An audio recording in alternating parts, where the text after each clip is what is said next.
Öyle bir yağ yapalım ki tüm cilt problemlerine iyi gelsin. Yüzümüze sürelim, boyun, dekolte, saç, diz, dirsek, tırnak, gözaltı.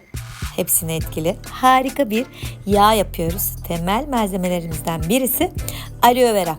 Ben şöyle bahçemde aloe vera yapraklarından 2 tanesini birkaç santim kökün yukarısından kestim.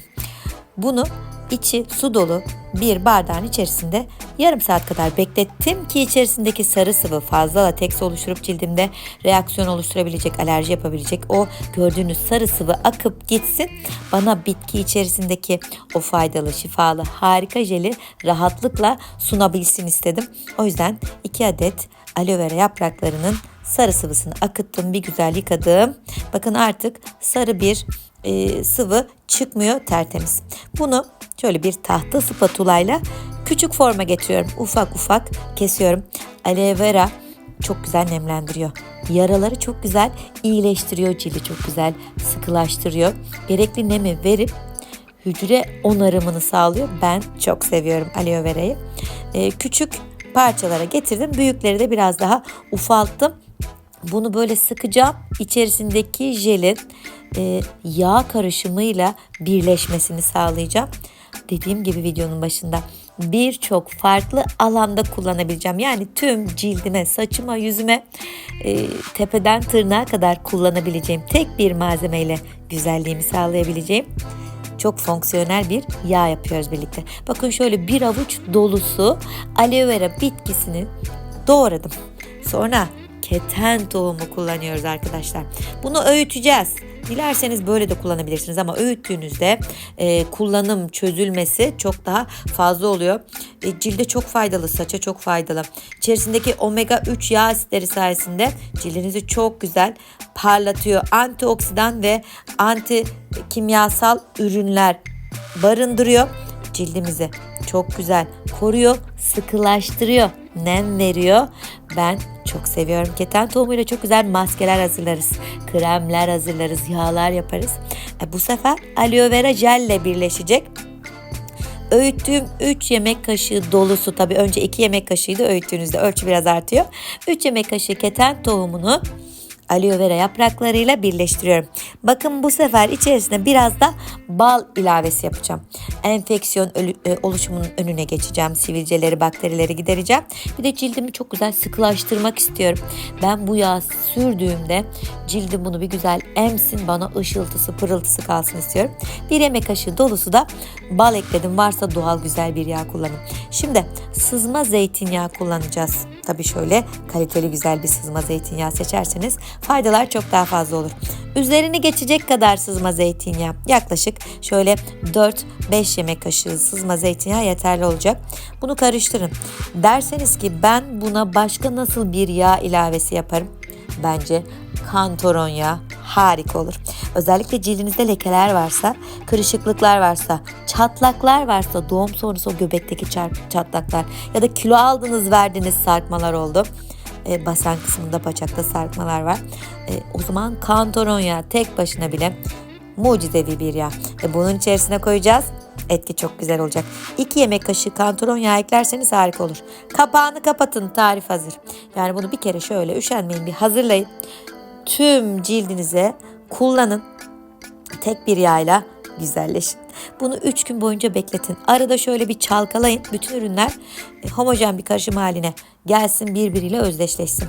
Şimdi süzme aşamasına geçiyoruz. Ben burada bir süzgeç içerisine pamuk petleri 2'ye ayırıp döktüm, tortusundan kurtarmaya çalışıyorum ama ben bu tarz diğer tariflerimde açıkçası böyle bir gazlı bez arasına ya da temiz bir çorap arasına döküp sıktığımda daha güzel özünü aldığımı görmüştüm. Ama bu sefer süzgeç pamuk uygulaması yapmak istedim. Bence gene bir bez arasında sıktığınızda aloe vera jelini daha güzel ayrıştığını görürsünüz. Bence öyle yapın. Ben böyle her defasında temiz pamuk petleri karışımının kalanına ekleyip süzme işlemine gittim.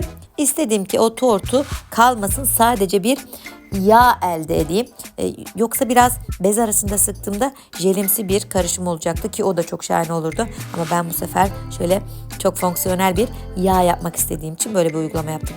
Dilerseniz bitmiş cam bir krem kabına aktarın. Varsa damlalığınız Onunla uygulamayı yapın. Ya da bitmiş bir şişeye de aktarabilirsiniz. Çünkü tüm vücudumuza kullanacağız ya, uygulaması kolay olsun istiyoruz. Ellerinize kesinlikle her gün sabah akşam bu yağdan sürün.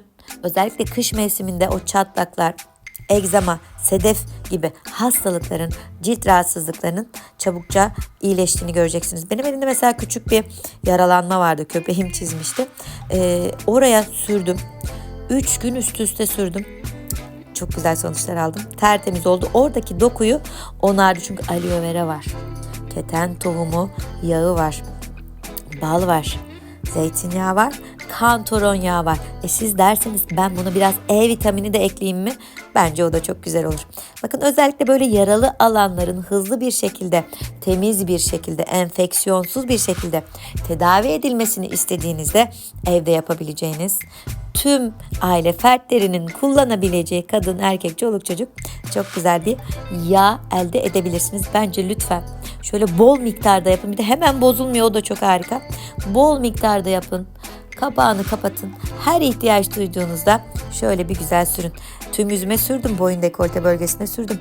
Göz altlarına da sürüyorum. Kirpiklerinize dahi kullanabileceğiniz bir karışım. Alında kırışıklıklar var. Oralara bir güzel sürün. Lekelere de çok iyi geliyor. Kantaron, özellikle kantaron kullanırsanız tarifi akşam uygulamaya çalışın. Akşam sürün. Bir güzel masajınızı yapın. Sabaha kadar cildinizi tedavi etsin, iyileştirsin. Topuk çatlaklarına da çok iyi geliyor. Boyun gıdız sarkmalarına, özellikle o sarkmalar, kırışıklıklar, çatlaklar, bunlar için harika. Ben böyle göbeğime de bol bol sürüyorum, bacaklarıma da bol bol sürüyorum. Akşam kalmasını sağlıyorum. Cildim onu bir güzel emiyor.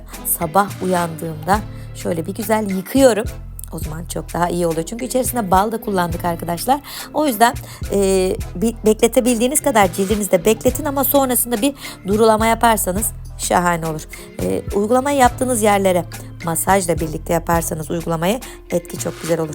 Ben saçlarıma da sürüyorum. Saç diplerime böyle yağdan alıyorum. Bir güzel yedire yedire sürüyorum. Sonra saçımın geri kalanına da uyguluyorum. Biraz saçınız nemli olursa bu tarz tariflerde uygulama daha derinlere iner. Nemli saça uygulayın. Yağ bekletin, kalsın diğer güne kadar. Sonra saçınızı yıkadığınızda ışıltısını göreceksiniz. Çok daha gür, canlı, parlak olduğunu göreceksiniz. Dirseklerinizde kurumalar varsa, ellerinizde çatlaklar varsa, boyunda sarkmalar varsa, dudak kenarında laugh line çizgileri varsa, göz altında karışıklıklar, morluklar varsa, saçlarınız dökülüyor, cılızsa, tırnaklarınız daha güçlü olsun istiyorsanız tarifi uygulayın. Her derde deva. Mutlaka deneyin, yorumlarınızı paylaşın. Bay bay.